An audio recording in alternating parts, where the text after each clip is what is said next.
Olá, aqui é a Nusa Batemarque e hoje teremos a quarta leitura do livro O que o Vento Sussurra, da Amy Arnold. Gente, esse livro está muito fofo, né? Eu estou muito apaixonada por ele. Eu termino a leitura com vocês, eu já fico ansiosa pela próxima. Tipo, o que vem por aí? Vamos lá, ver o que vocês responderam sobre a última leitura.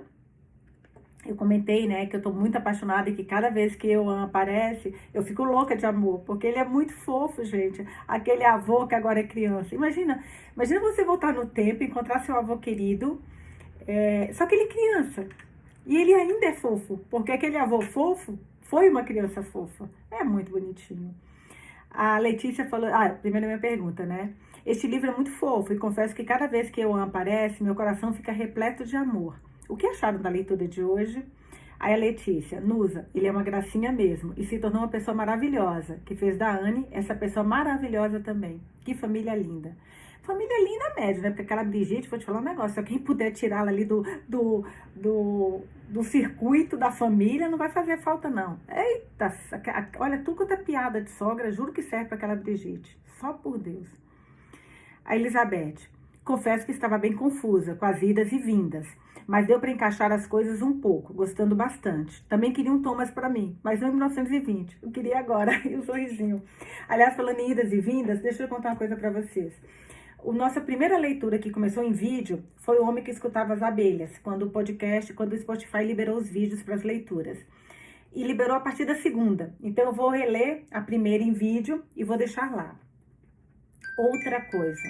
Nossa, desculpa, gente, o meu alarme aqui. Outra coisa. Eu li para vocês A Pintora de Rena, que foi épico, tá lá na nossa leitura. Esse foi uma antes do Homem que Escutava, 2 antes do Homem que Escutava as Abelhas. Porque a gente leu primeiro Pintora de Rena, depois a sua continuação, Guardião dos Segredos de Jaipur, e aí depois eu li O Homem que Escutava as Abelhas. Estamos todas extremamente ansiosas, porque assim, o primeiro livro, que foi A Pintora de Rena, foi espetacular. Mas a continuação conseguiu ser melhor ainda, que foi o Guardião dos Segredos de Jaipur, do que A Pintora de Rena. E já saiu A Perfumista em pré-venda, que é o terceiro e último livro dessa trilogia, que lança dia 2 de outubro. E obviamente, né, gente, imagina se eu já não coloquei no carrinho e não comprei na hora, fiquei louca. Isso aí não foi nem pra lista dos desejados, eu já comprei, porque eu tô louca pra ler com vocês o terceiro livro. Então, só pra contar isso pra vocês. E agora mais uma resposta, né? A Adri Martini. A cada capítulo, uma novidade. E sim, como lembrar de tudo isso? Porque eu voltei, né? Mas eu contei pra vocês que ela falou que era ida e vinda. Olha, até me perdi. E no Homem que Escutava as Abelhas, que é um livro espetacular. Juro, que livro foi esse? Que livro diferenciado. Ele é diferente, esse livro. Ele é muito lindo, muito lindo. Da editora Vestígio, eu já falei que eu sou apaixonada. Mas no Homem que Escutava as Abelhas, a Beth falou que confundia as idas e vindas. Cada capítulo mudava. E eu demorei para entender, porque assim, ele... Vou até mostrar para vocês no vídeo, vai ficar mais fácil para vocês entenderem. Peraí, só para vocês... Ó. Então, ele acaba um capítulo, né? Assim. Aí vem uma palavra que leva para outro capítulo, que normalmente é o passado. Só que na nossa leitura a gente demorou para entender isso, esse gancho que o autor faz de um vídeo para o outro, de um capítulo para o outro.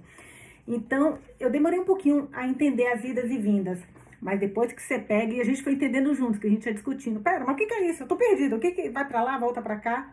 Mas depois acabou, indo bem rápido, e é um livro, leiam, ele é espetacular, O Homem que Escutava as Abelhas. Voltando então para Adri Martini, que eu me perdi quando eu estava lendo as mensagens, eu fui falar sobre essa coisa de idas e vindas que a Beth falou do que o vento sussurra, mas agora eu acho que a gente está pegando até um pouco mais rápido do que O Homem que Escutava as Abelhas. O Homem que Escutava as Abelhas, ele vai te trazendo, o autor vai te trazendo mais devagar, assim, para a história, até que quando você percebe, você está totalmente inserido, sabe, nos acontecimentos. Bom, Adri Martini, sobre o nosso vento que o vento sussurra. A cada capítulo uma novidade. E sim, e como lembrar de tudo isso? Dei risada com a tua fala no final. Tudo que você quer e deseja. KKKK. É bem assim. Os livros, as histórias nos permitem viajar. Porque eu brinquei que o Thomas, na última leitura, falou para a Anne, não precisa do seu dinheiro. eu vou pagar, vá na loja e pegue o que você precisa. Eu falei, ai, que eu precisava de um homem desse. Só ligar aqui que tá um calor que só por Deus. Bom, vamos lá então para a nossa quarta leitura. Gente, eu fiz um cronograma, como vocês podem ver, e teremos 12 leituras desse livro, tá bom? Então vamos lá. Agora a gente vai pro diário do Thomas, 30 de novembro de 1919, página 109. Há vários meses, em uma rápida viagem a Dublin, passei uma noite angustiante na Great Brunswick Street, trancado na sede do detetive, examinando documentos que apresentavam a operação secreta de inteligência do castelo e que nomeavam seus informantes, conhecidos como G-Men, na Irlanda. Um dos homens internos de Mike, um detetive que trabalhou no castelo, mas fornecia informações a Sinn Féin, colocou Mike dentro da seção de registros e Mike me trouxe com ele, entre aspas, apenas por diversão. Ele não precisava de mim para encorajá-lo, mas parecia querer companhia. Em questão de horas, fomos capazes de obter uma imagem muito clara de como as informações passavam na direção G e por quem. Mike encontrou o documento compilado sobre ele e deu uma boa risada da foto granulada e dos elogios, desanimados, feitos à sua perspicácia. Lembra que a Anne falou no início, quando ela viu uma foto do Mike, qual é o nome e sobrenome dele mesmo? Mike Collins, eu acho. E ela virou e falou assim, gente, mas uma foto do Mike? Tipo, ninguém sabia quem ele era, porque nunca conseguiram pegar uma foto dele. E aqui tá falando que só tinha uma foto granulada. E agora ele está vendo essa foto granulada que a Anne comentou com a gente lá no início da leitura. Gente, não desanima se às vezes você acha que tá um pouco difícil ver quem é quem, porque isso é normal, a gente tá ainda muito no início do livro. Tem muita coisa para acontecer e agora é que eu acho que a coisa tá pegando fogo, sabe? Mas vamos lá. Voltando para a leitura. Mike encontrou o documento compilado sobre ele e deu uma boa risada da foto granulada e dos elogios desanimados feitos à sua perspicácia. Não tem nenhum documento seu, Tommy, disse ele. Você está limpinho, rapaz. Mas não se nos pegarem aqui. Levamos um susto quando uma das janelas da sala em que estávamos se quebrou, fazendo com que nos escondêssemos atrás desses estantes, rezando para que ninguém viesse investigar. Podíamos ouvir os vândalos bêbados do lado de fora e um policial os enxotando. Depois, quando tudo parecia estar seguro, Mike começou a sussurrar, não sobre o que tínhamos descoberto ou sobre o conteúdo dos documentos, mas sobre a vida, o amor e as mulheres. Eu sabia que ele estava tentando me distrair e deixei, para retribuir o favor. Por que você não se firmou com ninguém, doutor? Por que não se casou com uma linda garota do condado de Leitrim e fez alguns bebês de olhos azuis? Perguntou ele. E por que você não fez isso, Mike? Temos praticamente a mesma idade. As garotas o amam, você as ama, respondi. E você não? Zombou ele. Sim, eu as amo também. Ele riu, um grande som feliz, e eu hesitei diante de sua desconsideração barulhenta pela nossa situação. Quieto, seu idiota, silenciei-o. Você é um bom amigo, Tommy. Seu acentuado sotaque de Cork ficava ainda mais pronunciado quando ele sussurrava. Arranjamos tempo para o que é importante. Deve ter alguém em quem você não consegue parar de pensar. Então pensei em Anne. Olha só. Isso a gente está em 1919, hein, gente? Olha só. Então pensei em Anne. Eu pensava nela mais do que devia.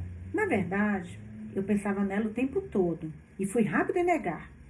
Ainda não a encontrei e duvido que vá um dia. Ah, disse o homem que evitava os avanços de uma das mulheres mais bonitas de Londres, provocou Mike. Ela era casada, Mike. Estava mais interessada em você, retruquei, sabendo que ele falava de Moya Llewellyn Davis, que era de fato muito bonita e muito casada. Eu a conheci quando acompanhei Mike a Londres, ocasião em que ele tentava escrever uma proposta para o presidente americano. Ele esperava que o presidente Wilson prometesse seu apoio e jogasse uma luz sobre a questão irlandesa. Nascida na Irlanda, Moya se interessou pelo conflito anglo-irlandês e pela empolgação e intriga que o cercavam. Ela ofereceu sua propriedade próxima a Dublin, em Furry Park, para Mike usar como uma casa segura, e ele aceitou. Não no começo, rapaz. Ela dizia que eu era pálido, barulhento e fumava demais. Ela gostava da sua aparência, era óbvio. Só começou a se interessar por mim quando percebeu que eu era Michael Collins e você era apenas um médico do interior. Provocou Mike me agarrando, lutando e se atracando do jeito que ele costumava fazer quando a tensão era grande demais. E o que exatamente o médico do interior está fazendo escondido neste buraco empoeirado com um homem procurado? Perguntei com a garganta coçando de tanta poeira e os braços doendo por tentar impedir que Mike mordesse minha orelha, que era o que ele sempre fazia se conseguisse lutar com você no chão. Esses dois, uma figura, né? E esse Mike, o cara tão poderoso, tão importante, que foi tão importante para essa revolução, uma figura, né? Ele está cumprindo seu dever com a Irlanda, por amor ao seu país. E por um pouco de diversão, respondeu ofegante, quase derrubando uma pilha de documentos. Foi divertido. E eu escapei ileso. Minhas orelhas também. Ned Broy, o homem de Mike, veio até nós antes do amanhecer e nós saímos sem que ninguém soubesse de nada, exceto Mike. Naquela noite, Mike Collins soube de coisas muito importantes.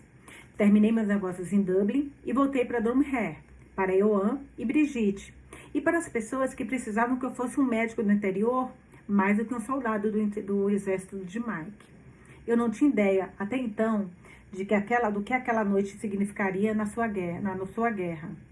nossa guerra. Foi com base naqueles documentos que Mike elaborou seu próprio plano para destruir a inteligência britânica na Irlanda de dentro para fora. Pouco depois de da nossa noite nessa sessão de registros, Mike formou seu próprio esquadrão militarizado de elite, um grupo de homens muito jovens. Mas, desculpa, gente, é que eu tenho compromissos e se eu não marco o alarme, não vem. Desculpa, mas agora parou, não vem mais nada de alarme, perdão. Próxima vez eu vou olhar o celular antes de começar a leitura. Mike formou seu próprio esquadrão militarizado de elite. Um grupo de homens muito jovens, mais jovens que eu e Mike, todos incrivelmente leais e completamente comprometidos com a causa. Alguns os chamam de os 12 apóstolos. Alguns os chamam de assassinos. Eles seguem Mike e fazem o que ele diz. E suas ordens são implacáveis. Há coisas que acho que Mike não quer discutir comigo. E coisas que eu não quero saber. Mas eu estava lá naquela noite, na Great Downing Street, e vi os nomes naqueles documentos. Quando os assassinatos dos G-Men começaram a acontecer em Dublin, eu sabia por quê. Há rumores de que os alvos eram avisados antes de serem eliminados. Eles eram orientados a se afastar, a renunciar, a parar de trabalhar contra o IRA. Cara, o exército republicano irlandês. Esse é um dos exércitos mais violentos que existem, né? Eu conheço muito pouco sobre ele, para falar a verdade com vocês. Mas pelo pouco que eu conheço, eu sei que eles são extremamente violentos. Extremamente violentos. Mas vamos lá. Há rumores de que os alvos eram avisados antes de serem eliminados. Eles eram orientados a se afastar, a renunciar, a parar de trabalhar contra o IRA, o Exército Republicano Irlandês, que é como a resistência irlandesa está sendo chamada agora. Não são mais os voluntários, a Irmandade Republicana Irlandesa, ou sim, enfim, somos o Exército Republicano Irlandês, o IRA, né? Mike encolhe os ombros e diz que já era hora de sermos vistos como um só. Eu só vou marcar isso daqui, gente, porque eu quero pesquisar um pouquinho até para falar com vocês sobre isso, tá?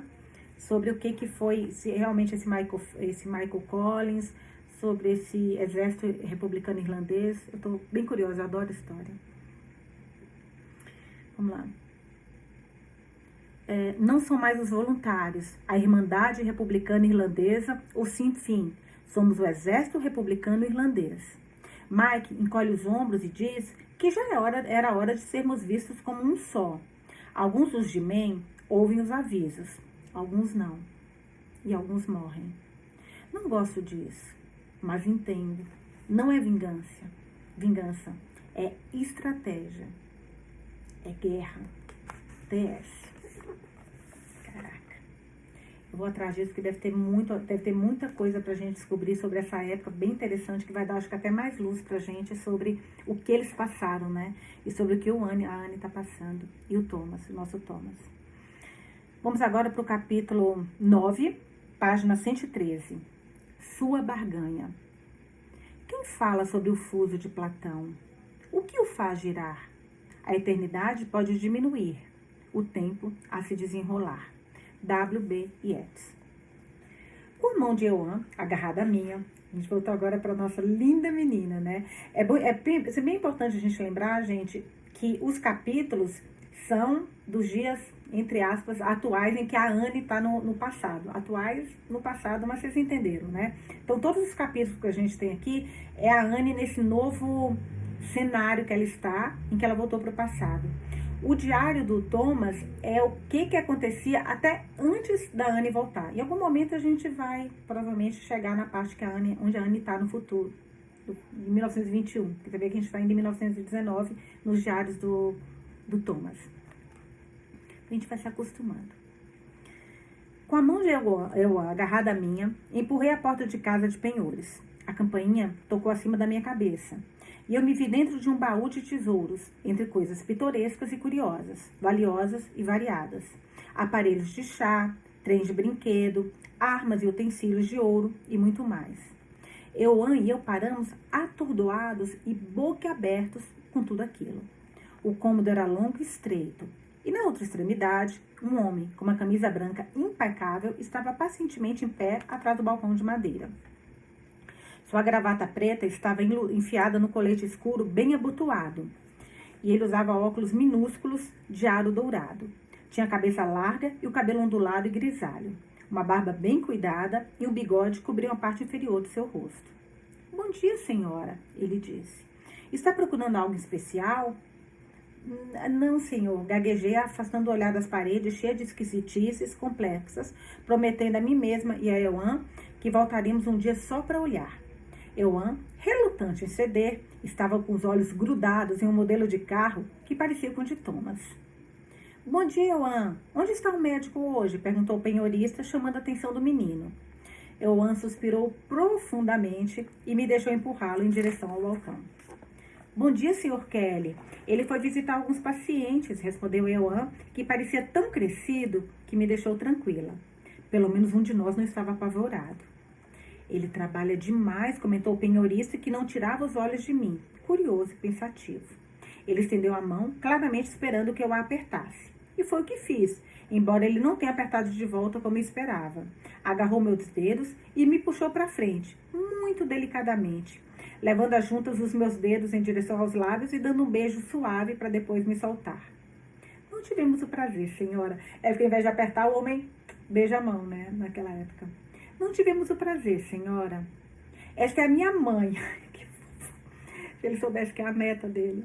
Disse Euan com suas pequenas mãos agarrando as bordas do balcão na ponta dos pés, contente. "Sua mãe?" repetiu confuso o Sr. Kelly, franzindo a testa. "Sou Anne Galahad. Prazer em conhecê-lo", eu disse sem dar nenhuma explicação. Eu podia ver as rodas girando por trás dos pequenos óculos, as perguntas que imploravam para serem feitas. Ele acariciou a barba, uma, duas e mais uma vez, antes de apoiar as mãos no balcão e limpar a garganta. "Como posso ser útil, senhora Galahad?" Não o corrigi, mas tirei o anel do dedo. O camafeu contra a ágata escura, ela era pálido e adorável. A faixa delicada de ouro, o filigrana finamente detalhada. Não pude deixar de pensar que meu avô entenderia a minha situação. "Gostaria de me dar minhas joias e me disseram que o senhor seria justo comigo." O homem pegou uma lupa de joalheiro e fez uma grande encenação ao examinar o anel antes de acariciar a barba mais uma vez. "A senhora disse joias?" Se esquivou ele sem mencionar um valor. "Tem mais alguma coisa para me mostrar?" "Sim, pensei que poderia vender meus brincos", respondi, tirando os brincos de diamante das orelhas e colocando-os no balcão entre nós. Suas sobrancelhas peludas saltaram e ele ergueu a lupa de novo. Lembra que ele falou que era difícil achar diamantes naquela época, né? Demorou-se um pouco mais nos brincos, sem dizer nada. Cada um deles tinha 2.000 quilates. 2 quilates. É porque embaixo está escrito 1.000, e aí eu acabei lendo, só quando você sem querer ler a linha de baixo. Cada um deles tinha 2 quilates e era incrustado em platina. Tinham custado quase $10.000 em 1995. "Não posso pagar o que eles valem." O homem suspirou e foi a minha vez de ficar surpresa. "Quando o senhor pode pagar? Pressionei gentilmente. Posso pagar 150 libras, mas conseguirei vendê-los em Londres por muito mais. A senhora terá 6 meses para devolver o empréstimo antes de eu vendê-los, explicou ele. Seria sensato ficar com eles, senhora. 150 libras é mais do que suficiente, Sr. Kelly, eu disse ignorando seu conselho. Os brincos não significavam nada para mim e eu precisava de dinheiro. Esse pensamento fez a histeria borbulhar em minha garganta. Eu precisava de dinheiro. Tinha milhões de dólares em um tempo e um lugar que ainda não existiam. Respirei fundo, me mantendo firme e me concentrei na tarefa que estava diante de mim. E o anel? Perguntei com firmeza. O penhorista tocou o camafeu de novo. Ao vê-lo hesitar por um longo tempo, Eoan tirou do bolso seu próprio tesouro e o colocou em cima do balcão. Ele mal conseguia enxergar por cima do móvel, mas prendeu o penhorista com um olhar esperançoso. Quando vai me dar pelo meu botão, Sr. Kelly? Ai, gente. Eu quero Eoan para mim. Quando vai me dar pelo meu botão, Sr. Kelly? O Sr. Kelly sorriu, pegou o botão, observando-o através da lupa como se fosse muito valioso. Demorei para relacionar uma coisa à outra. Já tinha começado a reclamar quando o penhorista franziu a testa. MCD, ele leu, MacD, ele leu. O que é isso, Eoan? É muito valioso, respondeu o menino. Eoan, respondi suavemente. Me desculpe, Sr. Collie, não vamos vender o botão. Não tinha percebido que Eoan estava com ele. Ouvi dizer que Shamek de Armada riscou seu nome em alguns botões e moedas. E esse é um deles? Perguntou Sr. Kelly, ainda estudando a pequena bugiganga de latão. Não tem nada sobre isso, Sr. Kelly, mas o botão é uma lembrança. Pode nos dar licença por um momento? O Sr. Kelly inclinou a cabeça e se virou de costas, ocupando-se com as malas atrás dele. Nós nos afastamos do balcão e eu me ajoelhei na frente de Eoan. Eoan, você sabe o que é esse botão? Sim, era do doutor. Um amigo deu para ele e ele deu para mim. Gosto de levá-lo no bolso para dar sorte. Por que você queria vender algo tão precioso? Porque... Não, morri. Porque você precisa de dinheiro, explicou Eoan com os olhos arregalados e suplicantes. Gente. Sim, mas o botão é mais importante que o dinheiro. Nana disse que você não tem um centavo. Disse que você é uma mendiga, que não tem casa nem vergonha, contou Eoan. Eu não quero que você seja uma mendiga. Seus olhos brilharam e seus lábios tremeram. Essa Brigitte, eu tô com ódio dessa mulher. Ódio não, ódio é muito forte. Mas que mulherzinha. Como é que fala isso pro filho, gente? Tudo bem, ele não é mais assim. Para eles é o filho, né? Seus olhos brilharam e seus lábios tremeram. Engoli o nó da raiva que se formou em minha garganta e me lembrei novamente de que Brigitte era minha tataravó. Você não deve nunca, jamais se separar desse botão, Eoan. Este é o tipo de tesouro que dinheiro nenhum pode substituir, porque ele representa a vida das pessoas que se foram, pessoas que importavam e deixaram saudades. Entendeu? Sim, disse Eoan sentindo. Mas eu tive saudades de você. Eu daria o meu botão para ficar com você. Oh. Puta merda. Que menino lindo. Tô vontade de chorar, o olho tá aqui cheio d'água, mas eu não vou chorar, senão fica tudo embaçado. Então, só um pouquinho, gente. Sim, disse Eoan sentindo. Mas eu tive saudade de você. Eu daria o meu botão para ficar com você. Meus olhos ficaram úmidos, meu também.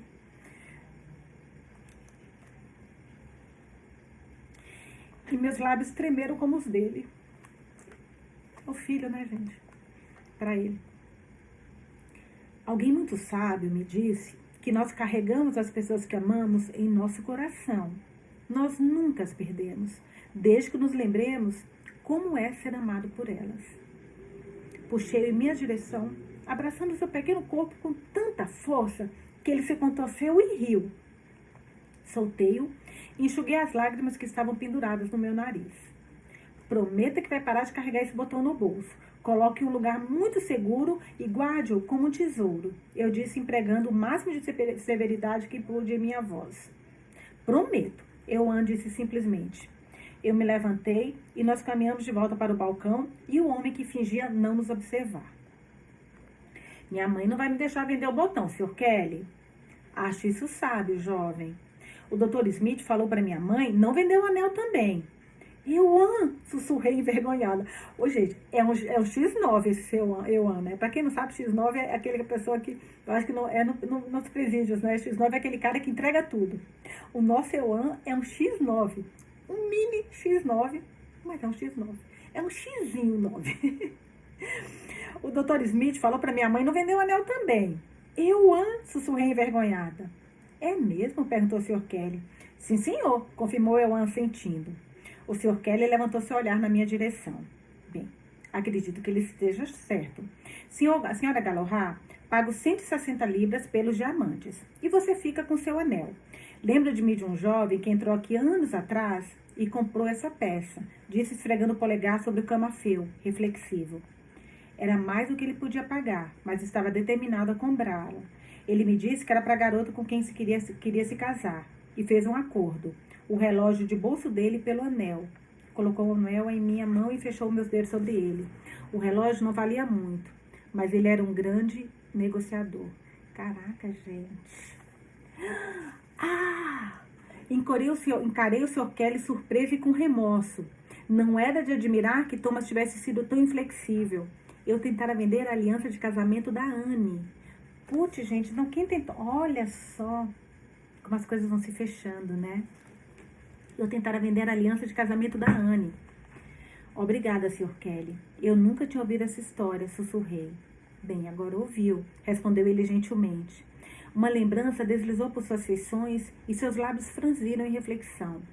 Sabe, ainda devo ter aquele relógio de bolso. Parou de funcionar logo depois que fizemos negócio. Coloquei-o de lado achando que só precisaria de alguns ajustes. Ele abriu gavetas, destrancou objetos curiosos. Um momento depois gritou triunfante, puxando de uma gaveta forrada de veludo uma longa corrente presa a um relógio de ouro simples.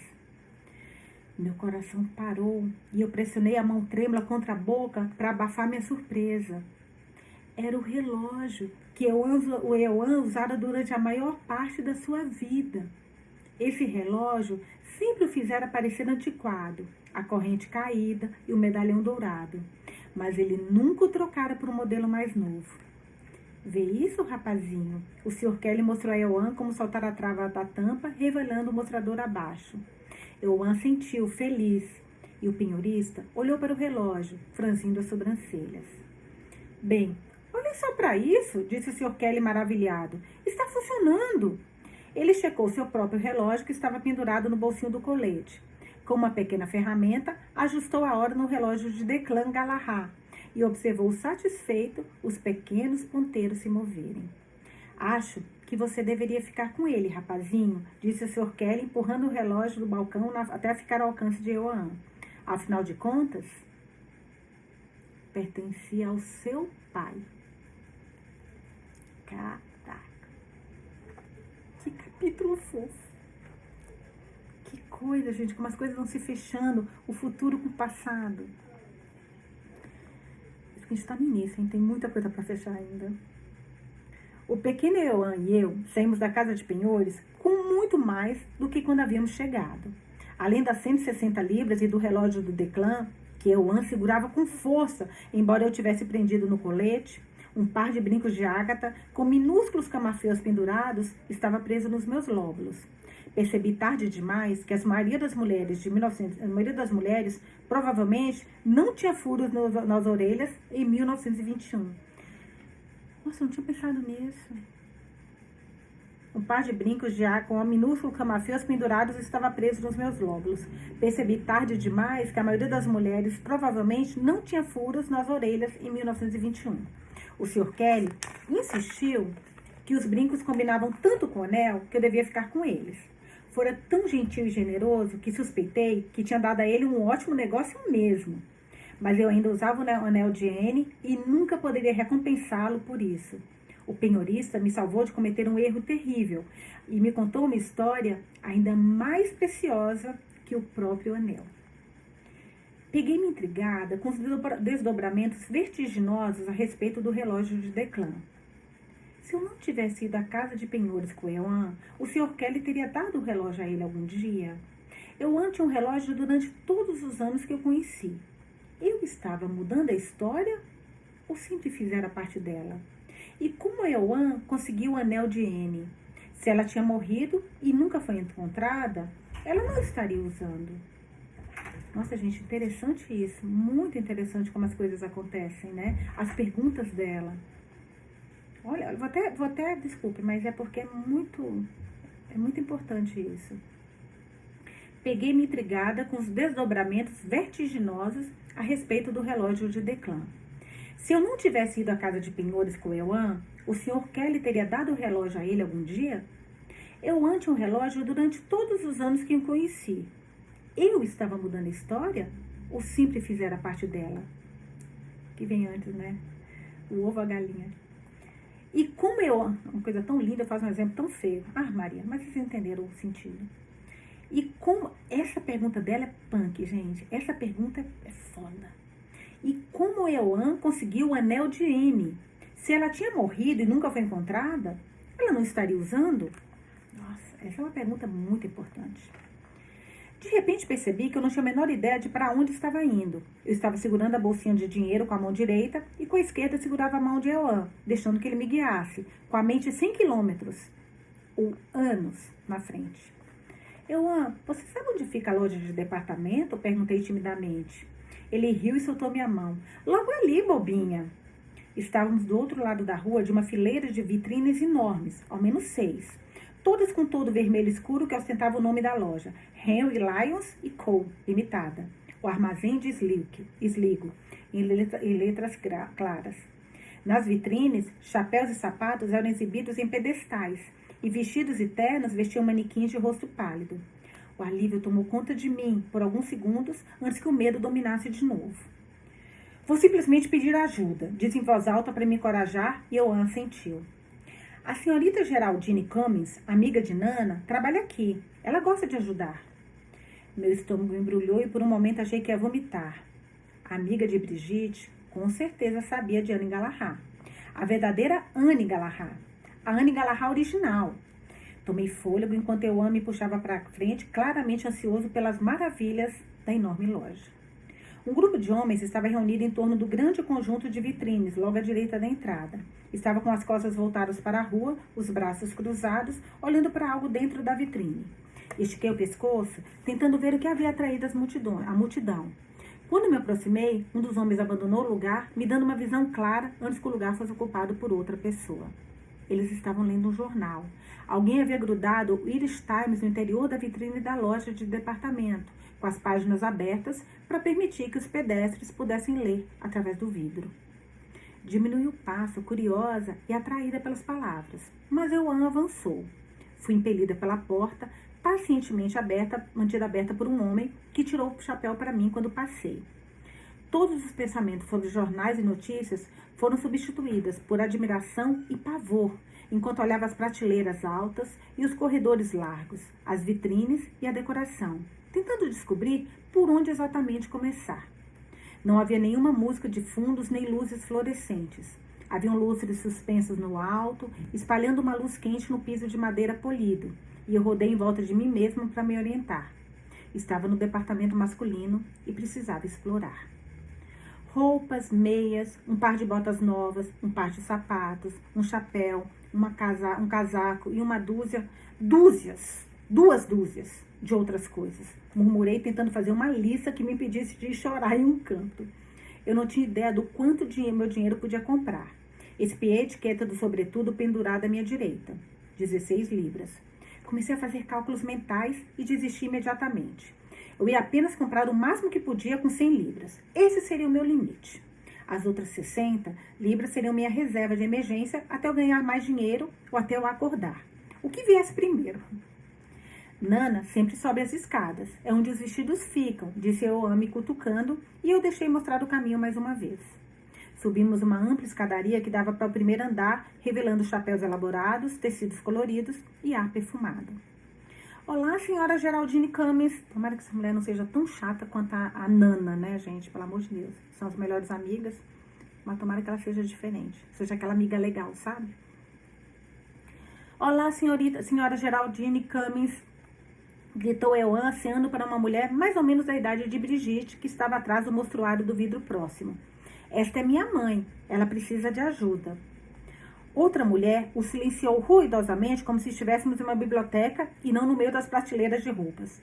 Geraldine Camis saiu de trás do mostruário de vidro e veio na sua direção com uma postura majestosa e um corpo rechonchudo. Olá, senhor Euan Galahad. Ela cumprimentou com calma. Estava bem penteada e trajava um vestido azul marinho com uma faixa larga. Seu enorme busto coberto por um laço caído do mesmo tom, as mangas até os cotovelos e a parte de baixo do vestido esvoaçante na altura dos tornozelos. O cabelo era uma bela touca cinza com ondas envernizadas que abraçavam seu rosto redondo, e ela me encarava sem piscar, com os braços cruzados e os pés unidos, como um soldado em posição de atenção. Ela não parecia surpresa em me ver como o Sr. Kelly, e me perguntei se Brigitte tinha viajado até Sligo na minha convalescença. Decidi que aquilo não importava, contanto que a mulher me ajudasse, e eu não tivesse que responder a nenhuma pergunta. Como posso ajudá-la, senhora Anne Galahad? Perguntou ela sem perder tempo com apresentações educadas e conversas fiadas. Comecei a recitar minha lista, esperando que ela preenchesse as lacunas. Ela levantou a mão, convocando uma jovem de pé ao lado de uma enorme prateleira de chapéus. Vou levar o senhor Euan Galahad comigo. A senhora Beatriz Barnes vai ajudá-la. Percebi que Euan chamava Geraldine Camis pelo nome completo, porque ela chamava todos assim, inclusive com o título. Beatriz Barnes veio correndo em nossa direção com um sorriso prestativo colado em seu lindo rosto. Senhora Beatriz, essa é a senhora Ana Galahad. Você vai ajudá-la. Confio na sua prudência. Beatriz assentiu enfaticamente e Geraldine se virou, estendendo a mão para Euan. Aonde vai levá-lo? Perguntei, certa de que bons pais não entregavam seus filhos a um completo estranho. Euan a conhecia, mas eu não. Ao departamento de brinquedos lá em cima, claro. E depois iremos à drogaria Vexons para um passeio. Ela olhou sorrindo para Euan. Olha, pelo menos sorriu, né? E duas covinhas profundas apareceram em suas bochechas cheias de pó. Quando encontrou meu olhar novamente, parou de sorrir. Meu turno acabou. Vou trazê-lo de volta em 1h30. Isso deve dar a você bastante tempo para fazer suas compras sem esse rapazinho na barra da sua saia. Euan pulou nas pontas dos pés, segurando a mão dela com entusiasmo antes de abaixar o rosto e os ombros. Obrigada, senhorita Geraldine Camis, ele disse, mas o doutor me disse para ficar perto da minha mãe e ajudá-la. Eita, menino bem mandado, gente. E você vai ajudar muito mais a sua mãe se vier comigo, retrucou a senhora Camis rapidamente. Euan olhou para mim com esperança e dúvida em seu rosto, em seu sorriso. Vá em frente, Euan. Divirta-se. Vou ficar bem. Menti. Assisti Euan se afastar de mão dadas com a mulher mais velha e quis desesperadamente que ele voltasse. Ele já estava mostrando para ela seu relógio de bolso, tagarelando sobre nossa recente aventura na casa de penhores. Vamos começar, senhora Galahad? Disse Beatriz em voz alta e com os olhos brilhantes. Assenti, insistindo que ela me chamasse de Anne, e comecei a gaguejar minha lista de necessidades mais uma vez, olhando os preços enquanto caminhávamos, apontando as coisas de que gostava e as cores que preferia. Os vestidos custavam em média 7 libras, e a maneira como Beatriz tagarelava sobre vestidos de festa e vestidos de casa, roupas de inverno, de verão, sem falar nos chapéus, sapatos e bolsas, começou a me deixar tonta. Vai precisar de chemises, partilhos, calcinhas e meias também? Ela perguntou discretamente, embora não houvesse ninguém por perto de nós. Sim, por favor. Eu disse decidindo que era hora de mentir um pouco e se quisesse conseguir alguma coisa. Estive doente por muito tempo, sabe? Acho que faz tanto tempo que não compro nenhuma roupa que não sei meu tamanho nem o que está na moda. Oh, mandou bem. Nem sei ao certo do que uma senhora precisa. Continuei e não foi difícil fazer meus olhos lacrimejarem pateticamente. Espero que você consiga me dar alguns conselhos, tendo em mente que um guarda-roupa inteiro novo pode sair caro. Preciso do básico, nada mais. Claro, disse ela dando um tapinha no meu ombro. Vou levá-la a um provador e vamos começar. Tem um bom olho para tamanho. Isso vai ser muito divertido. Quando ela voltou, seus braços estavam cheios de babados brancos. Temos algumas sedas artificiais lindas que acabaram de chegar de Londres e calcinhas que vão acima dos joelhos, explicou baixinho. Temos também novos espartilhos que amarram na frente e são muito confortáveis. Uma imagem minha na mesa de trabalho, usando calça de algodão com cordão e regata, passou pela minha mente e eu engoli a bolha de pânico que queria se libertar. A seda artificial parecia rayon e eu me perguntei se seria fácil de lavar, mas fiz o meu melhor para vestir o espartilho, apreciando a relativa facilidade dos laços frontais e o longo babado que caía até a metade das minhas coxas. Ele foi pensado para ser usado por baixo das gemis, que servia como um vestido de gola quadrada e fornecia pouco apoio ou sustentação para os seios, mas era macio e confortável. Entrei na calcinha, sobre a qual Beatriz tinha sussurrado, e decidi que poderia ser pior. Experimentei um vestido azul escuro com decote quadrado e mangas transparentes até os cotovelos. As linhas eram retas e simples, com um pouco mais de volume na bainha da saia para que balançasse suavemente alguns centímetros acima dos tornozelos. Uma faixa deu forma ao vestido e Beatriz me estudou com os lábios franzidos. A cor ficou boa, o estilo também. Seu pescoço é lindo. Você pode usar esse vestido com joias para ir a um jantar, ou só ele e um chapéu para ir à missa. Vamos colocar o cor-de-rosa igual a esse na pilha. 2 blusas de algodão, uma cor-de-rosa e outra verde, com lapelas que formavam um grande V acima dos botões, podiam ser usadas com a saia cinza longa que Beatriz insistiu ser uma saia lápis. Em seguida, experimentei 2 vestidos de casa, um pêssego e outro branco, com pontinhos marrons. Ambos tinham bolsos fundos na altura das coxas e mangas compridas e retas que terminavam em punhos grossos. Eles tinham um estilo simples, com decote redondo que contornava a clavícula e cós pregueado que separava o corpete da saia do comprimento até a canela. Beatriz colocou um chapéu de palha branca e aba-larga, decorado com flores de pêssegos e rendas na minha cabeça, e me declarou perfeita. Ela acrescentou 2 chales às minhas compras, um verde claro e outro branco, e me repreendeu quando tentei dizer não. Você nasceu na Irlanda, não nasceu? Viveu toda a sua vida aqui. Você sabe que tem que ter chales. Beatriz me trouxe um longo casaco de lã e um chapéu cinza chumbo combinando, decorado com um buquê de rosas pretas e uma fita de seda preta. Ela o chamou de chapéu cloche. Em vez da dura aba circular e da copa redonda do chapéu de palha, o chapéu cloche era confortável e se alargava em meu rosto de maneira envolvente, seguindo a linha da minha cabeça. Eu adorei e continuei a usá-lo ao passar para o próximo item. Comecei a fazer uma pilha. Além das roupas e da lingerie, eu precisaria de 4 pares de meia, um par de sapatos marrons de salto baixo, um par de sapatos pretos, modelo boneca de salto médio e um par de botas pretas para os meses mais frios. Eu pude usar também as velhas botas de higiene para caminhadas mais longas ou tarefas domésticas. Recusei mentalmente a ideia de tarefas domésticas, me perguntando do que uma mulher era normalmente incumbida em 1921. Thomas tinha empregados, mas me disse que queria que eu ajudasse com os pacientes. Tranquilizei-me de que as botas seriam suficientes para isso também. Eu estava registrando tudo mentalmente. 4 pares de meia por 1 libra, sapatos e chales 3 libras cada. Os vestidos de algodão custavam 5 libras cada. As botas e os vestidos de linho eram 7. As chemises e calcinhas custavam 1 libra a peça e a saia 4. As blusas custavam 2 libras e meia. O espartilho um pouco mais. E os chapéus custavam o mesmo que os vestidos de algodão e o casaco de lã custava 15 libras. Só ele. Eu devia estar chegando perto de 90 libras e ainda precisava comprar produtos de higiene pessoal.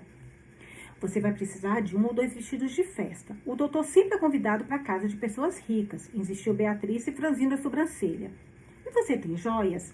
Temos algumas belas bijuterias que parecem quase reais.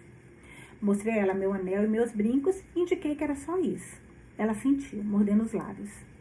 Você precisa de uma bolsa também, mas acho que isso pode esperar. Quando o inverno chegar, você vai querer mais que um casaco de lã, acrescentou ela, olhando para o casaco feio e fora de moda que eu estava usando quando entrei na loja. Este não é o casaco mais bonito que eu já vi, mas vai servir. Não vou a nenhuma festa com o doutor, protestei. E o casaco vai ter que servir. Vou ter meus chales e meu casaco. Vou ficar bem.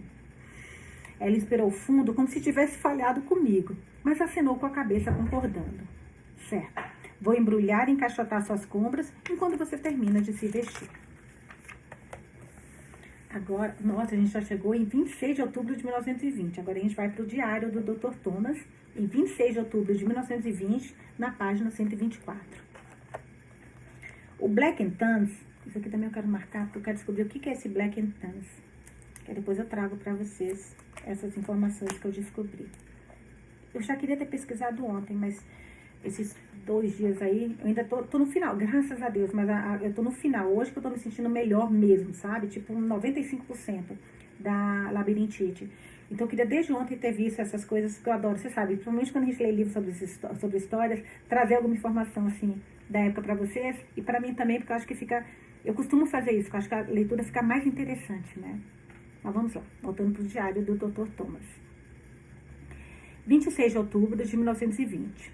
O Black and Tans e a divisão auxiliar, forças britânicas atuando na Irlanda, estão por toda parte e parecem não responder a ninguém. Arame farpado e barricadas, veículos blindados e soldados com baionetas patrulhando as ruas são comuns agora. Em Dromhere está mais calmo do que em Dublin, mas ainda sentimos aqui. A Irlanda toda está sentindo. No mês passado, na pequena Balbriggan, os Tans e a divisão auxiliar atearam fogo em metade da cidade. Pelo visto é todo mundo muito violento, né? Casas, lojas... é guerra, né, Vanusa? Óbvio que eles vão ser violentos. Casas, lojas, fábricas e partes inteiras da cidade foram completamente queimadas. As forças da coroa disseram que foi uma represária à morte de 2 Tans, mas as represárias são sempre excessivas e indiscriminadas. Eles querem acabar conosco, mas muitos de nós já estão acabados. Em abril, a prisão de Mountjoy estava cheia de membros do Sinn Féin, cujo único crime era associação política. Os presos políticos estavam misturados aos presos comuns, e em protesto às suas prisões, muitos deles iniciaram uma greve de fome. Em 1917, um preso político, membro da Irmandade, entrou em greve e foi alimentado à força. A forma brutal com que ele foi alimentado, custou sua vida. Gente do céu, imagina como deve ter alimentado esse homem. Meu Deus do céu. Pior que você lê isso, e eu não sei vocês, mas eu leio e eu imagino a cena. E essa me deu uma agonia agora. Nossa. Desfoca. Vamos voltar. À medida que as multidões do lado de fora da prisão de Mountjoy aumentavam, a tensão nacional também crescia, até que o primeiro-ministro, Lloyd George, ainda sentindo a visgada da indignação mundial pela greve de fome de 1917, greve foi essa, deixa eu marcar aqui. Só um pouquinho. Porque fica fácil achar depois. Pela greve de fome de 1917, se rendeu às reivindicações. Deu a eles o status de prisioneiros de guerra e os transferiu para o hospital para se recuperarem. Pude atendê-los no Hospital Mater, em caráter oficial, como um representante no médico nomeado pelo próprio Lord French. Eu me ofereci. Os homens estavam fracos e magros, mas foi uma batalha vencida, e todos sabiam disso. O DEIO, governo irlandês recém-formado, composto pelos líderes eleitos, foi proibido pela administração pública britânica, desculpa, gente, eu pulei uma linha, perdão. É que eu estava marcando para estudar depois disso. O DEIO, governo irlandês recém-formado, composto pelos líderes eleitos, que se recusaram a ocupar suas cadeiras em Westminster, a gente viu isso no outro capítulo, lembra? Foi proibido pela administração pública. Mike e outros membros do conselho, aqueles que não estavam presos, continuavam a agir em segredo, estabelecendo um governo funcional e fazendo o melhor que podiam para criar um sistema sob o qual uma Irlanda independente pudesse funcionar. Mas os prefeitos, funcionários públicos e juízes locais que exerciam cargos mais públicos não podem se esconder tão facilmente quanto os oficiais do DEIO. Um por um, eles foram presos e assassinados. Gente, vocês sabiam que tinha sido assim o negócio na Irlanda? Eu não tinha ideia. O prefeito de Cork, Thomas McCurtain, foi baleado em sua casa. E seu substituto eleito, Terence McSweeney, foi preso durante uma invasão à prefeitura de Cork, não muito tempo depois de tomar posse. O prefeito McSweeney, assim como os 10 homens que foram presos com ele, decidiu fazer greve de fome para denunciar a manutenção ilegal da prisão de funcionários públicos. Essa greve, assim como a de abril, atraiu a atenção nacional. Mas não porque terminou bem. Terence McSweeney morreu ontem na Inglaterra, na prisão de Brixton, 74 dias depois de iniciar a greve de fome. Todos os dias temos mais uma história terrível, outro acontecimento imperdoável. O país inteiro está sob intensa pressão, mas há ainda um estranho sentimento de esperança misturado ao medo. É como se toda a Irlanda estivesse despertando e nossos olhos estivessem fixos no mesmo horizonte. TS. A gente vai agora para o capítulo 10, mas é engraçado esse livro, porque o jeito que ela está falando, eu estou achando muito interessante. A gente me lembra um pouquinho a escrita do Ken Follett. Se vocês leram algum livro do Ken Follett, vocês vão talvez perceber essa mesma semelhança que eu estou percebendo agora, em que ela pega pessoas que viveram nessa época e traz tanto personagens como a gente viu o Michael Collins, que eu vou atrás disso, mas eu acho que é um personagem realmente que existiu, o IRA, que é o exército irlandês. Então, ele traz pessoas que estavam, personagens ficcionais, personagens que não existem, com personagens que existiram, para nos narrar uma história, um acontecimento muito importante em algum momento do mundo, sabe? Que foi essa independência da Irlanda, que é o que a gente está acompanhando, que na verdade o cerne da questão que o vento sussurra não é a Anne voltar no tempo. Posso estar enganada, né? Porque a gente está na página ainda 127. Mas eu acho que esse livro, ele tem um conteúdo histórico tão importante, mas tão importante, que a volta da Anne é a maneira como a autora decidiu nos trazer esse acontecimento para a gente. E quando você lê uma história como essa que a gente está lendo aqui, cara, você não esquece. Como a gente leu no Exílio, sabe? Que foi sobre a criação da Austrália, pelo amor de Deus, que a Austrália já existia e parece que a Austrália não tinha ninguém, né? Mas na época a Austrália eram os aborígenes, que a gente até acompanhou, que foi a Matina, né? E ele começou a trazer uma nova população para a Austrália. E a gente não esquece quando você aprende isso no livro. Eu acho isso muito legal. Me conta se vocês acham isso também, ou se eu estou viajando. Podem falar à vontade, eu não ligo se vocês falarem que eu estou viajando. Nusa, a labirintite te atacou de um jeito, você já está falando merda, né, Nusa? Acorda, mulher. Mas eu acho que tem sentido o que eu estou falando, sei lá. Mas vamos lá. Vamos voltar então para a leitura. Agora a gente vai para o capítulo 10, na página 127, os 3 mendigos. Você, que vagou por toda parte, pode desvendar o que há em minha mente? Aquele que menos deseja é quem mais consegue. Ou consegue mais aquele que mais deseja. W.B. Yeats. Beatriz estava esperando por mim quando saí do provador, com o cabelo um pouco bagunçado. Eu estava usando um dos vestidos de algodão e um chapéu novo, que cobria a pior parte dos meus cabelos. Beatriz deixou os sapatos marrons para que eu usasse quando saísse da loja também, me poupando de ter que amarrar as botas de Anne. Ela embrulhou o casaco velho de Anne, o chapéu e as botas com o restante das compras. Minha aparência estava muito melhor do que quando chegara, mas estava com dor na lateral do corpo e minha cabeça latejava de tanto esforço.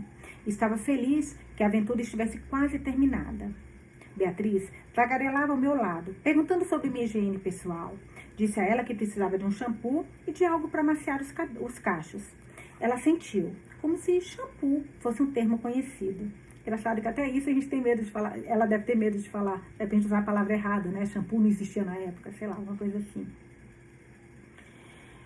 Eu preciso de produtos para as minhas regras. Era essa palavra mais antiga que eu conhecia para falar sobre menstruação. Mas Beatriz assentiu de novo, claramente entendendo o que eu estava falando. Temos absorventes higiênicos e cintos menstruais e um expositor discreto como uma caixinha de dinheiro ao lado para que as mulheres não precisem comprá-los em público. A maioria delas se sente mais confortável assim. Mas vou colocar nas suas compras quando ninguém estiver olhando e acrescentar ao seu total, murmurou ela. Achei melhor não perguntar o que era um cinto menstrual. Eu descobriria. Com as duas coisas mais importantes já abordadas, segui até o departamento de cosméticos no andar de baixo, vasculhando os produtos empilhados e expostos e apontando alegremente para os nomes que reconhecia. Vaselina, sabonete Ivory, né? Creme hidratante Ponds. Caraca, gente, é tão antigo assim, 1917, 21 já tinha. Creme hidratante Ponds. Beatriz começou a fazer um recibo, escrevendo os itens em uma lista organizada e colocando minhas compras em uma caixa rosa clara que me lembrou uma caixa de padaria. ela adicionou um creme Pond's de rápida absorção às minhas aquisições. Esse creme hidratante é para passar a noite, o de rápida absorção de manhã, instruiu. Não vai deixá-la brilhando e funciona bem com pó. Você precisa de pó? Sacudiu os ombros e ela franziu os lábios, estudando minha pele. Bege, branco, rosa ou creme? Perguntou. O que você acha? Me esquivei. Bege, disse ela confiante. Lablesse é meu pó facial favorito. É um dos mais caros, mas compensa. E talvez um rouge rosa claro. Ela pegou um tubinho de trás do vidro e desrosqueou a tampa do metal. Viu? A cor era forte demais para o meu gosto, mas ela me tranquilizou. Vai ficar muito suave nas suas bochechas e nos seus lábios. Ninguém vai notar que está usando. E se notarem, não admita. Desde aquela época. Oh, meu Deus. Este parecia ser objetivo. Parecia que você não estava usando nenhuma tinta. O que me pareceu bom. Chegou um creme para cílios novos. Usávamos vaselina e cinzas para fazê-los ficarem maiores. Bem, não mais. Ela desrosqueou outro potinho, não maior que um protetor labial, e me mostrou o líquido preto lá dentro. Não se parecia com nenhum rímel que eu já tinha visto. Como se faz para passar? Perguntei. Beatriz se aproximou, pediu para ficar parada, passou o dedo indicador na gosma e depois no polegar. Com absoluta confiança, esfregou a ponta dos meus cílios entre a ponta escurecida dos seus dedos. Perfeito. Seus cílios já são longos e escuros. Você nem precisa, mas estão mais destacados agora. Ela piscou e jogou o creme no pote. Essa é uma vendedora, hein, gente? Acrescentou um shampoo de óleo de coco que jurou que iria deixar meus cabelos luxuosos e um talco para me deixar fresca. Além de um pequeno vidro de perfume que não me fez espirrar. Peguei também um tubo de pasta de dentes, uma escova de dentes, uma caixinha de fio dental, de seda e um conjunto de escova e pente de cabelo. Quando perguntei onde poderia pagar, Beatriz me olhou com estranheza. Já está pago, Anne. O doutor está esperando por você na entrada. Suas compras estão com ele também. Pensei que você só estivesse sendo comedida. Eu gostaria muito de pagar por essas coisas, Beatriz, insisti. Mas já está feito, senhora Galahad, gaguejou ela. Suas compras foram colocadas na conta dele. Não quero causar nenhum rebuliço. Gente, acho que eu tô amando. Eu descobri o que é amor. Juro por Deus. Meu Deus. Eu também não queria causar nenhum rebuliço, mas fiquei constrangida. Respirei fundo para reprimir o sentimento. Esses itens não foram adicionados à nota dele. Peguei a caixa rosa nos braços. Vou pagar pelos meus produtos de higiene pessoal. Insisti.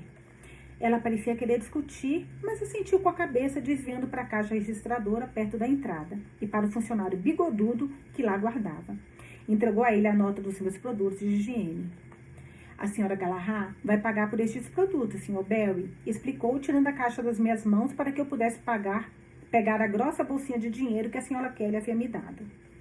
O Dr. Smith me mandou colocar as compras da senhora Galahad na conta dele, disse Sr. Barry, franzindo a testa. Entendo, mas vou pagar por estes itens, informei com firmeza, franzindo a testa também. O funcionário olhou para mim, depois para a porta e depois para mim novamente. Segui seu olhar e me deparei com Thomas me observando, a cabeça ligeiramente inclinada, uma mão segurando a de Joanne e a outra no bolso da calça. Podia ver a protuberância do pirulito na bochecha de Joanne e o palito que saía dos seus lábios franzidos. Quanto ao total, por favor? Perguntei, voltando a minha atenção ao funcionário. O homem bufou em desaprovação, mas registrou os itens na caixa registradora. O barulhinho feliz, sinalizando cada novo valor. São 10 libras, senhora. Ele grunhiu e eu pensei o que pareciam ser 2 notas de 5 libras do meu dinheiro. Precisaria estudar as notas quando tivesse mais privacidade. Acabamos de embrulhar os outros itens que a senhora comprou, disse o Sr. Barry, pegando meu dinheiro e colocando na caixa registradora. Indicou a pilha de pacotes atrás e assinou para o menino que se aproximou e começou a empilhar as caixas nos braços. Pode ir na frente, senhora Galahad, disse o Sr. Barry, apontando para a porta. Eu me virei e caminhei em direção a Thomas. Senti-me corada e desconfortável. A mendiga que não tinha vergonha, entre aspas, liderando uma procissão real. Beatriz vinha atrás de mim, carregando meus produtos e 2 caixas de chapéu, enquanto o menino e o Sr. Barry faziam malabarismos com o restante dos pacotes atrás deles. Thomas segurou a porta e inclinou com a cabeça o carro estacionado próximo à calçada. Coloque as compras no banco de trás, instruiu, mas seu olhar estava voltado para 4 homens que caminhavam rapidamente em direção à loja. Eles usavam uniformes caque, botas altas, cinto preto e chapéu Glengarry. Os chapéus me lembravam escoceses e gaitas de fole, mas esses homens não estavam carregando gaitas. Eles carregavam armas. Você parece uma linda rainha, mãe! Gritou Euan, alcançando a saia do meu vestido com os dedos grudentos. Peguei sua mão para impedi-lo, ignorando o jeito como sua palma grudou na minha. Thomas começou a nos empurrar para dentro do carro sem tirar os olhos dos soldados que se aproximavam. Quando Sr. Barry viu os homens, empurrou os pacotes sobre o banco traseiro e pediu ao Patrícia e ao menino que voltassem para a loja. Depois que entrei, Thomas fechou a porta e caminhou rapidamente até a frente do veículo. Com um rápido puxão na manivela, o carro já aquecido e preparado, ligou. Thomas se posicionou atrás do volante e fechou a porta na mesma hora em que os homens pararam em frente à grande vitrine que exibia as páginas abertas do The Irish Times.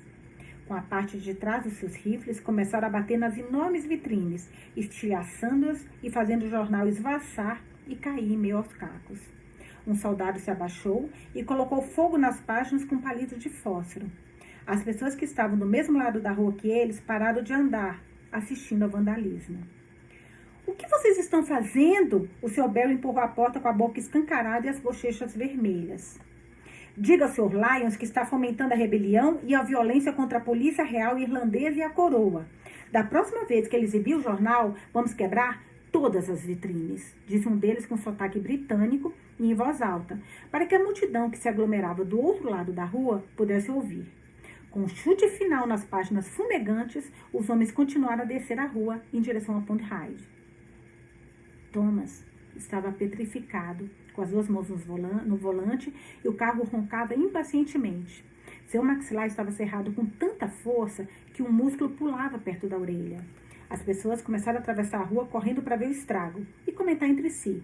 E o Sr. Barry foi providenciar a limpeza. Thomas, sussurrei. Os olhos de Euan estavam arregalados, seu lábio inferior tremendo. O pirulito havia caído da sua boca, ficando esquecido do lado dos seus pés.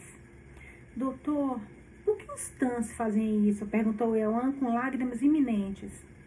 Thomas deu tapinhas na perna de Euan, soltou o afogador e ajustou a alavanca do volante. E nós saímos de perto da loja de departamentos, deixando a destruição para trás. O que foi aquilo, Thomas? Perguntei. Ele ainda não tinha respondido a Euan, e sua boca continuava apertada, os olhos sombrios. Havíamos atravessado a Ponte Hyde atrás de 4 policiais e saído de desligo, de volta a Domher. Quanto mais nos afastávamos da cidade, mais Thomas relaxava. Ele suspirou e lançou um rápido olhar na minha direção antes de fixar novamente o olhar na estrada diante de nós. Henry Lyons envia o motorista Dublin todos os dias para pegar o jornal. Ele o coloca na vitrine para que as pessoas saibam o que está acontecendo em Dublin. A ação está em Dublin. A batalha por toda a Irlanda está sendo travada em Dublin. E as pessoas querem saber sobre isso. Os Tans e os auxiliares não gostam que ele divulgue o jornal. Os auxiliares? A divisão auxiliar, N. Eles são um comando separado da polícia regular. São ex-oficiais do exército. Só marcar isso aqui também. Essas coisas de história eu adoro. São ex-oficiais do exército da Marinha Britânica, que não tem mais nada para fazer agora e que a Grande Guerra acabou. O único trabalho deles é esmagar o exército republicano irlandês. Eu me lembrava disso da minha pesquisa. Eles não eram Tans? Euan perguntou. Não, rapazinho. Os auxiliares são ainda piores que os Tans. Você pode reconhecer um auxiliar pelo chapéu e pelo cinturão da arma. Você viu o chapéu deles, não viu, Euan? Pressionou Thomas. Euan assinou com a cabeça tão enfaticamente que seus dentes bateram. Fique longe dos auxiliares, Euan, e dos Tans. Fique bem longe de todos eles. Então, permanecemos em silêncio. Euan mordia os lábios e tirava a sujeira do pirulito que havia recuperado do chão, precisando do conforto de volta para sua boca. Vamos lavá-lo quando chegarmos em casa, Euan. Você vai ver, vai ficar bom de novo. Por que você não mostra para Thomas o seu relógio e conta a história que o Sr. Kelly nos contou? Instei, tentando distraí-lo, tentando distrair a todos nós. Euan desenrolou a longa corrente do seu bolso, estendendo o relógio oscilante na frente do rosto de Thomas, para se certificar de que ele o visse. O Sr. Kelly me deu, doutor. Ele disse que era do meu pai. Agora é meu e ainda funciona. Thomas ergueu a mão esquerda do volante e pegou o relógio. Surpresa e tristeza retorceram seus lábios.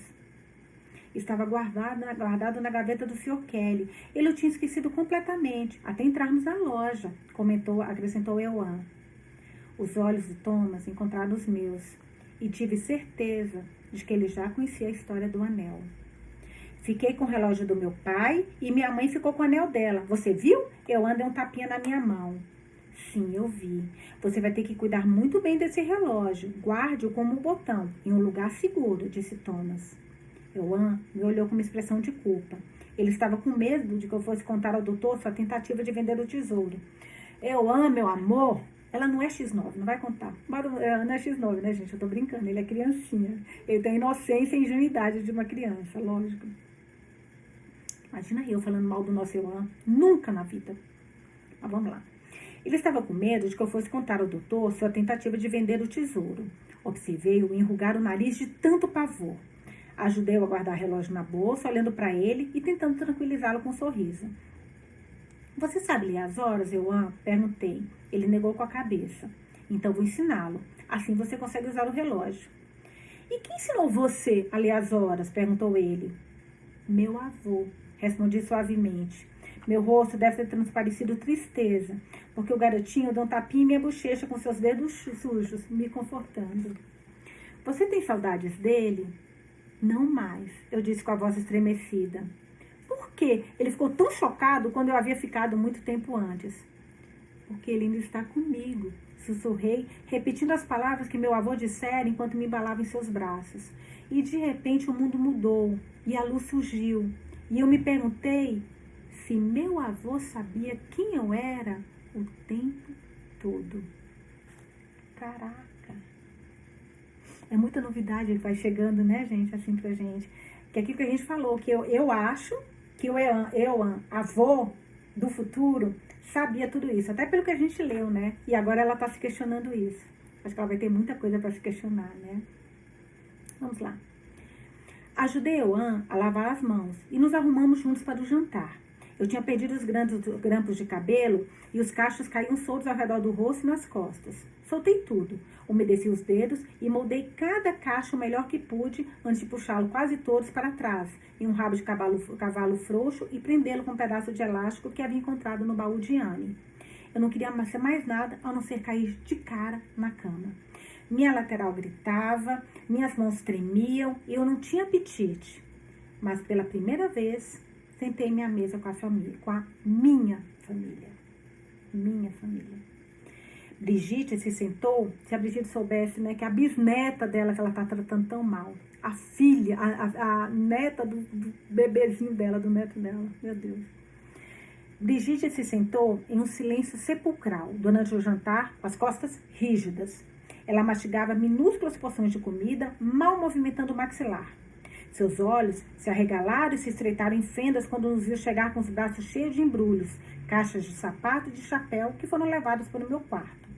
Não deu atenção ao relato empolgado de Euan sobre a vitrine estraçalhada, estilhaçada, nem sobre o pirulito que a senhora Geraldine Camis comprou para ele e os brinquedos maravilhosos que ele tinha visto nas prateleiras.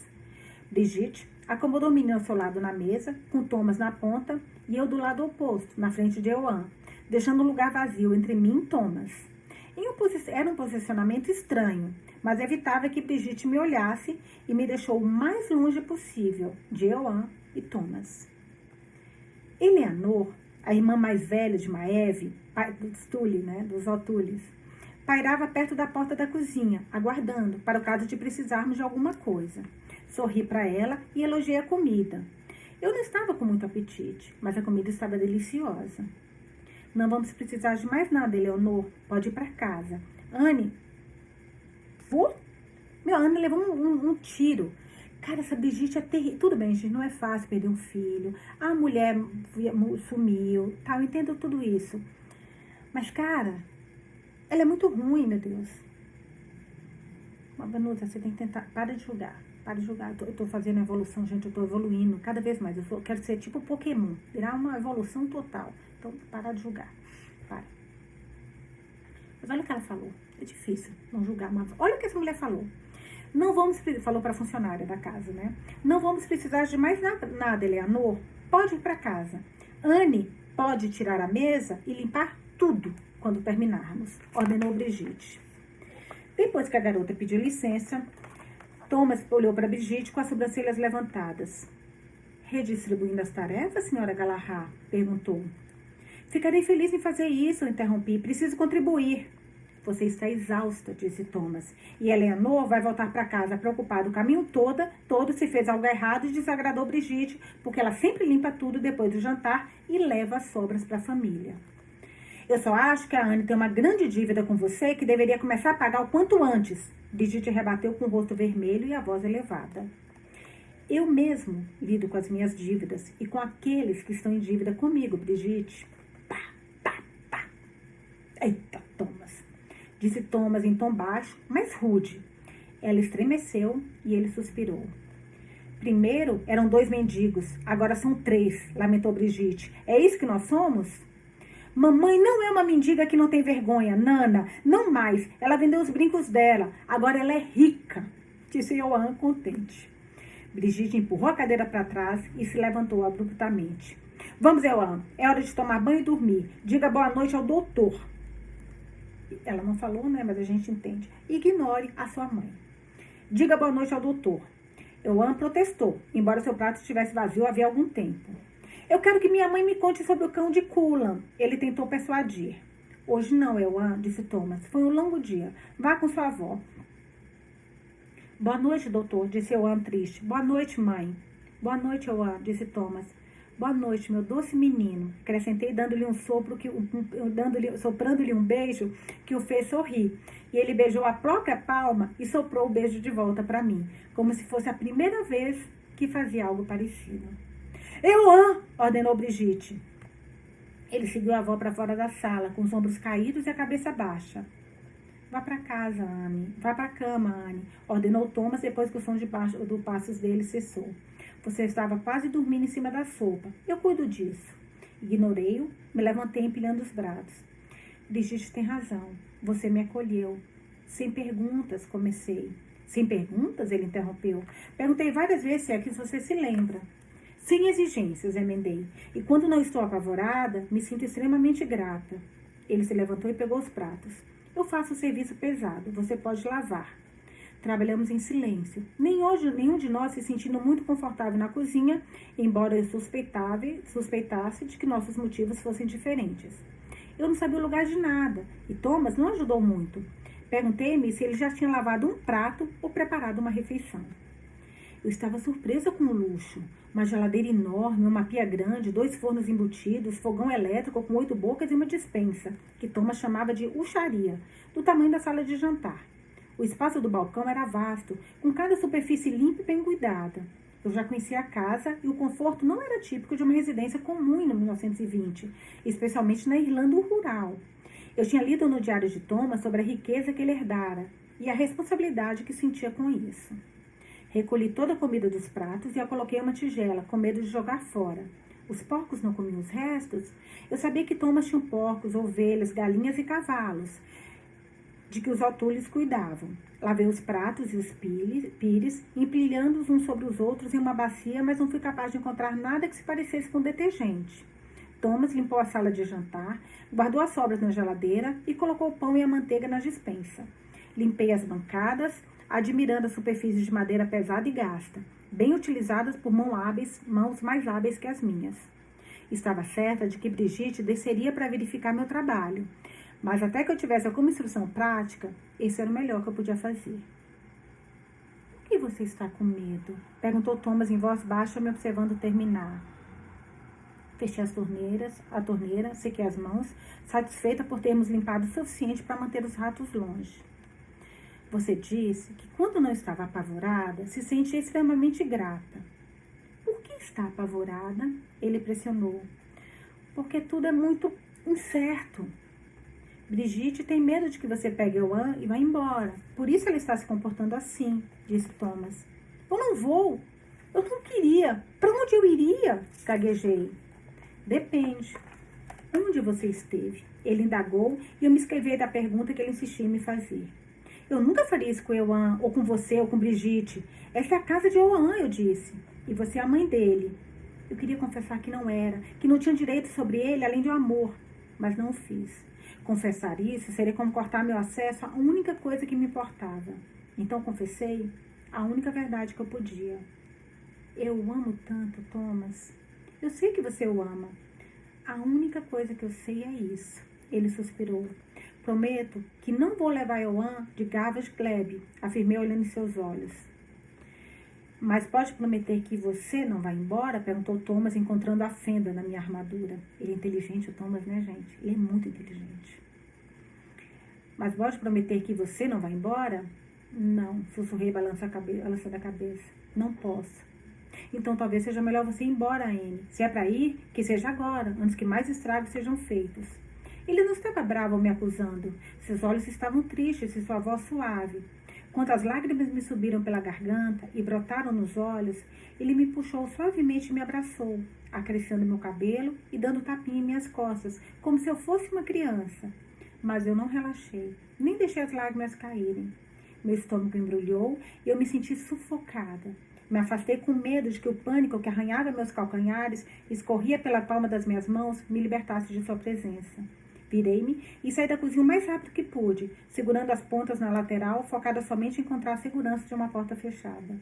Anne, espere! Chamou Thomas, mas uma porta bateu e vozes agitadas de um casal encheram a cozinha. Eles estavam arrumados, mas suas roupas eram um pouco esfarrapadas. Aglomeraram-se ao redor de Thomas, impedindo-o de me perseguir, enquanto escapava pelo corredor em direção ao quarto. Nossa, Eleanor disse que a senhora Galahad dispensou ela, doutor. Ela chorou todo o caminho até em casa. Estou arrasada. Se tiver algum problema, o senhor vai me contar, não vai, doutor Smith? Bem que ele falou que ia acontecer, né? Disse a mulher chorando. Você foi sempre tão bom conosco, doutor. Mais que bom. Mas se a menina não souber o que ela fez de errado, como vai consertar? Acrescentou o homem. Os autores interpretaram a saída adiantada de Leonor exatamente como Thomas disseram que iriam. Pobre Thomas. Devia ser difícil estar sempre certo. Ele estava certo a respeito de tantas coisas. Se eu fosse embora, deveria ir agora. Ele estava certo sobre isso também.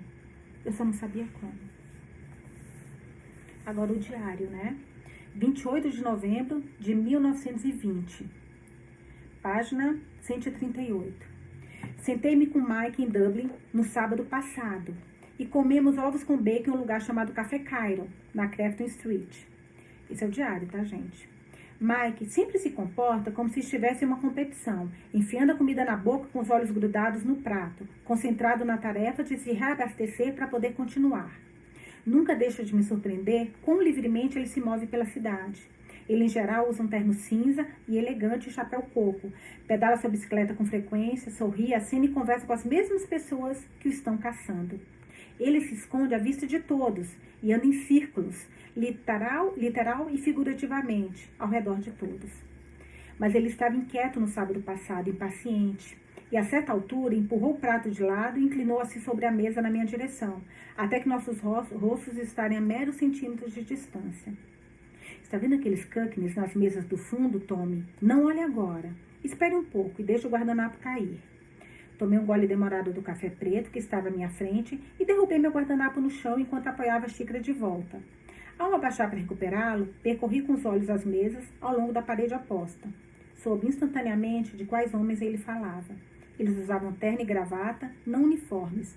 Seus chapéus estavam mais puxados para a direita do que para a esquerda, atraindo seu olhar, enquanto os olhos deles o alertavam para desviar o olhar rapidamente. Não sabia se eram cockneys, mas eram britânicos. Haviam 5 em uma mesa e mais alguns em outra. Talvez fosse a maneira como inspecionavam o ambiente ou como falavam em meio à fumaça do cigarro, mas eles estavam juntos e era um problema. Não estão todos aí, mas eles não vão embora amanhã, disse Mike. Me perguntei o que ele quis dizer. Seus olhos estavam vagos, sua boca voltada para baixo. Quem são eles? Perguntei.